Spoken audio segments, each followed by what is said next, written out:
Silicon city ಬೆಂಗಳೂರಿನ ಸಂಚಾರ ನಾಡಿ ಅಂದರೆ ಅದು BMTC.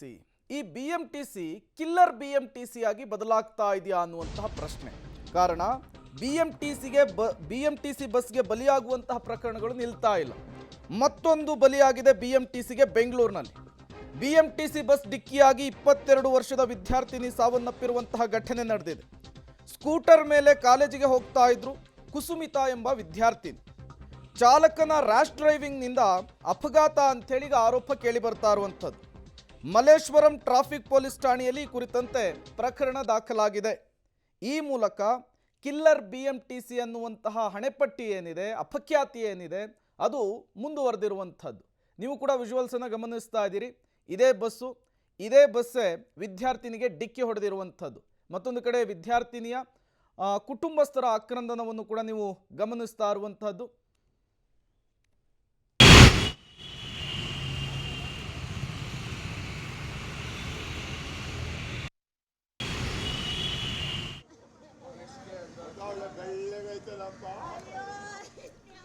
ಮೊನ್ನೆ ತಾನೇ BMTC ಸಂಸ್ಥೆ ಏನಿದೆ ಅದೊಂದು ವಿಡಿಯೋವನ್ನು ರಿಲೀಸ್ ಮಾಡಿ ಈ ಸಾವನ್ನಪ್ತಾ ಇರುವಂತಹ ಪ್ರಕರಣಗಳಿಗೂ ನಮಗೂ ಸಂಬಂಧ ಇಲ್ಲ ಅನ್ನುವ ರೀತಿಯಲ್ಲಿ ಒಂದು ಸ್ಟೇಟ್ಮೆಂಟನ್ನು ಕೊಟ್ಟಿತ್ತು.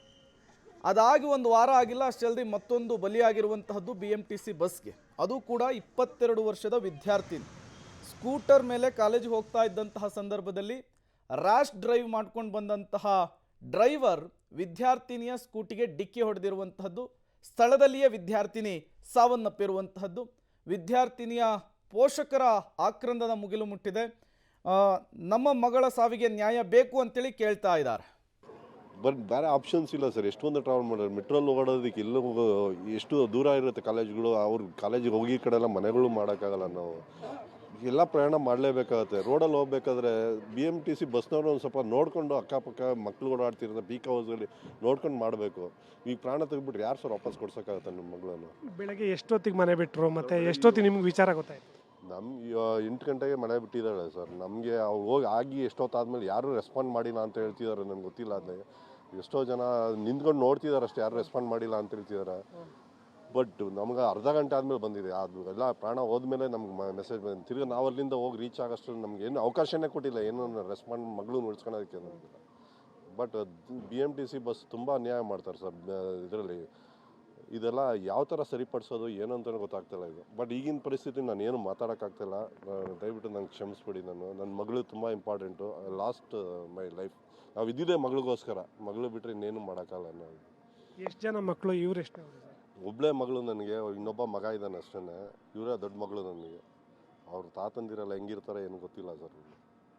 ನಮ್ಮ ಮನೇಲಿ ಒಬ್ಬಳೇ ಮಗಳು, ಪ್ರೀತಿ ಮಗಳು. ನಮಗೋಸ್ಕರ ಎಲ್ಲ ಕಾಂಪ್ರಮೈಸ್ ಮಾಡಿಕೊಂಡು ತುಂಬ ಒಳ್ಳೆ ಮನಸ್ಥಿತಿಯಲ್ಲಿ ಇದ್ದಿದ್ದು ಮಗಳು. I don't know.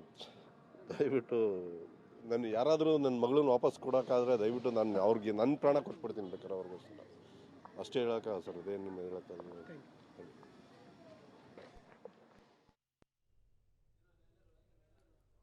ಮತ್ತಷ್ಟು ಡೀಟೇಲ್ಸನ್ನು ಕೊಡ್ತಾರೆ ನಮ್ಮ ಪ್ರತಿನಿಧಿ ಉಮೇಶ್. ನೇರ ಸಂಪರ್ಕದಲ್ಲಿ ಜಾಯ್ನ್ ಆಗಿದ್ದಾರೆ.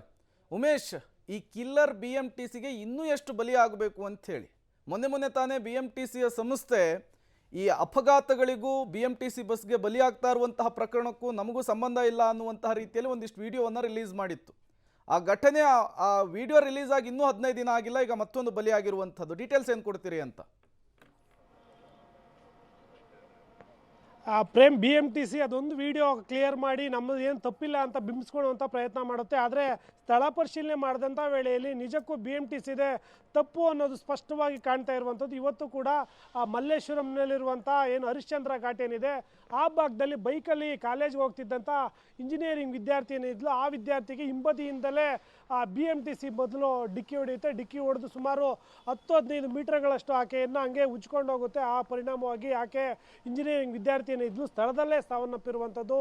ಮಲ್ಲೇಶ್ವರಂನಿಂದ JS ಖಾಸಗಿ ಕಾಲೇಜಿನಲ್ಲಿ ಏನು ಸೆಕೆಂಡ್ ಇಯರ್ ಇಂಜಿನಿಯರಿಂಗ್ ಮಾಡ್ತಿದ್ದಂಥ ವಿದ್ಯಾರ್ಥಿನಿ 2 ವರ್ಷಗಳಿಂದ ಕೂಡ ಅದೇ ರೀತಿಯಾಗಿ ಅದೇ ರಸ್ತೆಯಲ್ಲಿ ಬೈಕಲ್ಲಿ ಹೋಗ್ತಾ ಇರ್ತಾಳೆ. ಇವತ್ತು ಕೂಡ ಅದೇ ರೀತಿಯಾಗಿ ಬೆಳಗ್ಗೆ 8:20 ಸುಮಾರಿಗೆ ಅಲ್ಲಿ ಹೋಗ್ಬೇಕಾದ್ರೆ ಹಿಂಬದಿಯಿಂದ ಬಂದಂಥ BMTC ಬಸ್ ಏನಿದೆ ವೇಗವಾಗಿ ಆಕೆಗೆ ಡಿಕ್ಕಿ ಹೊಡೆದು ಸುಮಾರು 15 ಮೀಟರ್ಗಳಷ್ಟು ಎಳ್ಕೊಂಡು ಹೋಗಿ ಸ್ಥಳದಲ್ಲೇ ಆಕೆ ಸಾವನ್ನಪ್ಪುವಂಥ ರೀತಿ ಮಾಡಿರುವಂಥದ್ದು. ಈಗಾಗಲೇ ಮಲ್ಲೇಶ್ವರಂ ಪೊಲೀಸ್ ಠಾಣೆಯಲ್ಲಿ ಪ್ರಕರಣ ಕೂಡ ದಾಖಲು ಮಾಡಿಕೊಂಡು ಆ ಡ್ರೈವರನ್ನು ಕೂಡ ವಶಕ್ಕೆ ಪಡೆದು ವಿಚಾರಣೆ ಮಾಡ್ತಾ ಇದ್ದಾರೆ. ಆದರೆ ನಾವು ಈಗಾಗಲೇ ಸ್ಥಳ ಪರಿಶೀಲನೆ ಮಾಡಿದ್ವಿ. ಸ್ಥಳದಲ್ಲಿ ಹೋಗಿ ವಿಜಲ್ ತಗೊಂಡಂಥ ವೇಳೆಯಲ್ಲಿ ಅದು ಕ್ಲಿಯರ್ ಕಟ್ಟಾಗಿ ಗೊತ್ತಾಗ್ತಾ ಇದೆ. ಒನ್ ವೇದಲ್ಲಿ ಹೋಗ್ತಿದ್ದಂಥ ಬೈಕ್ ಏನಿತ್ತು ಆ ಬೈಕಿಗೆ ಹಿಂಬದಿಯಿಂದ BMTC ಬಸ್ಸು ಮೊದಲಿಗೆ ಡಿಕ್ಕಿ ಹೊಡೆದು ನಂತರದಲ್ಲಿ ಅದೇ ರೀತಿಯಾಗಿ ಉಚ್ಕೊಂಡು ಹೋಗಿರುವಂಥದ್ದು. ಆ ಸಂದರ್ಭದಲ್ಲಿ ಏನು ಅಕ್ಕಪಕ್ಕ ಯಾವುದು ವಾಹನಗಳು ಬಂದವು ಆಕಸ್ಮಿಕವಾಗಿ ಏನು ಬಸ್ಸಿನಡಿಗೆ ಬಿದ್ದರು ಆ ಥರದ್ದು ಏನು ಸ್ಥಳದಲ್ಲಿ ಪರಿಶೀಲನೆಗೆ ಏನು ಅವಕಾಶಗಳಿಲ್ಲ.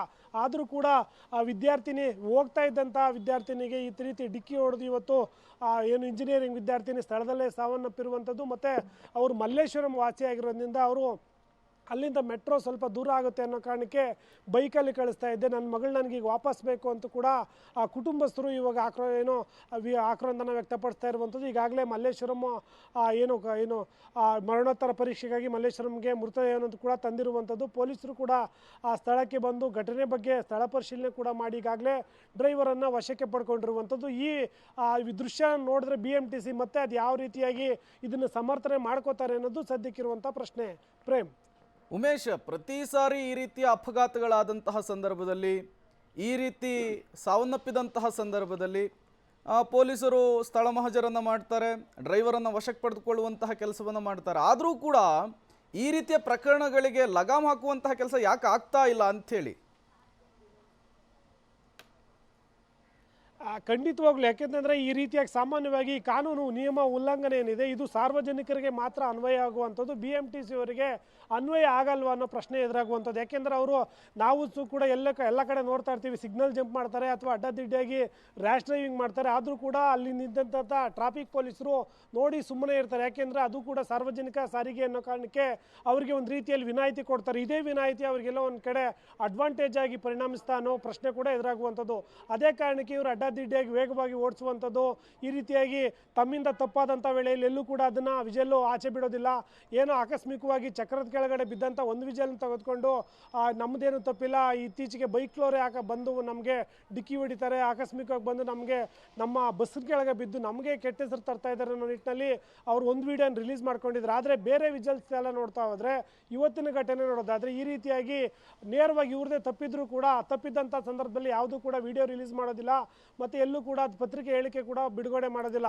ತಮ್ಮದೇನು ತಪ್ಪಿಲ್ಲ ಅಂದಾಗ ಮಾತ್ರ ಇವರು ಹೊರಗಡೆ ವಿಡಿಯೋ ಬಿಡುವಂಥದ್ದು, ಈ ರೀತಿಯಾಗಿ ಮಾಡುವಂಥದ್ದು. ನಿಜಕ್ಕೂ ಈ ಘಟನೆಯಲ್ಲಿ ಕ್ಲಿಯರ್ ಕಟ್ ಆಗಿ ಇಂಜಿನಿಯರಿಂಗ್ ವಿದ್ಯಾರ್ಥಿನಿ ಸಾವನ್ನಪ್ಪೋದಕ್ಕೆ BMTC ಬಸ್ ಅತಿ ನಿರ್ಲಕ್ಷ್ಯವಾಗಿ ಓಡಿಸಿದ್ದೇ ಕಾರಣ ಅನ್ನೋದು ಸ್ಪಷ್ಟವಾಗಿ ಗೊತ್ತಾಗಿರುವಂಥದ್ದು. Prem. Okay, thank you Umesh ತಮ್ಮೆಲ್ಲ ಮಾಹಿತಿಗಾಗಿ. 22 ವರ್ಷದ ವಿದ್ಯಾರ್ಥಿನಿ ನೂರಾರು ಕನಸನ್ನು ಕಂಡಿರ್ತಾಳೆ. ಆಕೆಯ ಭವಿಷ್ಯದ ಬಗ್ಗೆ ಪೋಷಕರು ಏನೆಲ್ಲ ಕನಸನ್ನು ಕಂಡಿದ್ರು ಅದೆಲ್ಲವನ್ನೂ ಕೂಡ ಈ ಕಿಲ್ಲರ್ BMTC ನುಚ್ಚು ನೂರು ಮಾಡಿರುವಂಥದ್ದು.